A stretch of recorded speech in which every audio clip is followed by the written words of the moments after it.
Friend, we are doing SST of 6th standard and we are doing second chapter, globe, the latitude and longitude. Today we will do longitude and time. मतलब longitude से हम time का कैसे पता लगाएंगे. The best means of measuring time is by the movement of the earth, the moon and the planet. कहते जो हम अच्छे ढंग से अगर टाइम मेज़र करना चाहते हैं तो हमें प्लैनेट्स, मून और अर्थ की मूवमेंट को समझना पड़ेगा.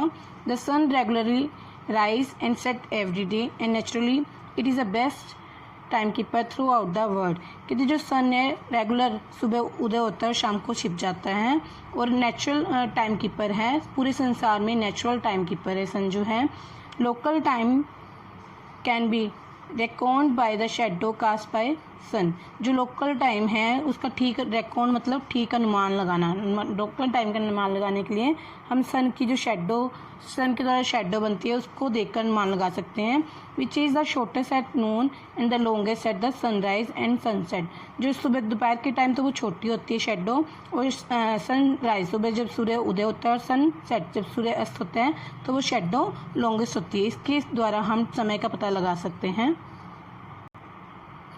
When the prime meridian of Greenwich has the sun at the highest point in the sky, all the places along this meridian will have midday or noon. कहते जो प्राइम मेरिडियन है Greenwich में जब उसमें जो सन है सन जो उसमें हाईएस्ट पॉइंट पर होगा ग्रीनविच पर तब जो ग्रीनविच के आसपास के जो एरियाज होंगे वहाँ पे मिड डे और नून मतलब दोपहर होगी वहाँ पर.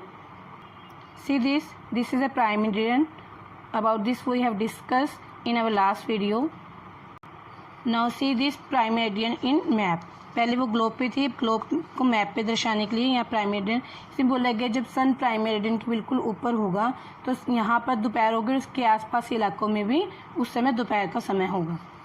As the earth rotate from west to east those places east of Greenwich will be ahead of Greenwich time and those of the west will be behind. इसमें कहा गया जैसे धरती जो है वेस्ट से ईस्ट की तरफ घूमती है, ऐसे वेस्ट से ईस्ट की तरफ घूमती है तो जो ईस्ट ग्रीनविच मीन लाइन की जो प्राइम मेरिडियन के जो ईस्ट की तरफ प्लेसेस होंगे वहाँ पे टाइम आगे होगा मतलब प्लस होगा और जहाँ ग्रीनविच के पीछे जो प्लेसेस होंगे वहाँ टाइम माइनस हो जाएगा. मान लो अगर प्राइम मेरिडियन दोपहर का टाइम 12 बजे है तो आगे यहाँ पर एक प्लस किया 1 PM 2 PM 3 PM 4 PM और यहाँ पर 11 AM 10 AM 9 AM मतलब ऐसे टाइम हम कैलकुलेट कर सकते हैं. The rate of difference can be calculate as follow. The earth rotate 360 degree in about 24 hour. कहते जो अर्थ है 24 आवर में 360 डिग्री लॉन्जिट्यूड पर रोटेट करती है. Which means 15 degree hour an hour जो जिसका मतलब क्या हुआ एक आवर में 15 डिग्री लॉन्जिट्यूड को अर्थ ने रोटेट किया. एंड 1 डिग्री इन 4 आवर मतलब 360 डिग्री 24 आवर में अर्थ ने रोटेट कंप्लीट की और 15 डिग्री लॉन्जिट्यूड अर्थ ने 1 आवर में और जो 1 डिग्री है उसके लिए 4 मिनट का समय लगा. Thus when it is 12 noon at Greenwich the time at 15 degree east of Greenwich will be 15 × 4 = 60 minute that is 1 hour ahead.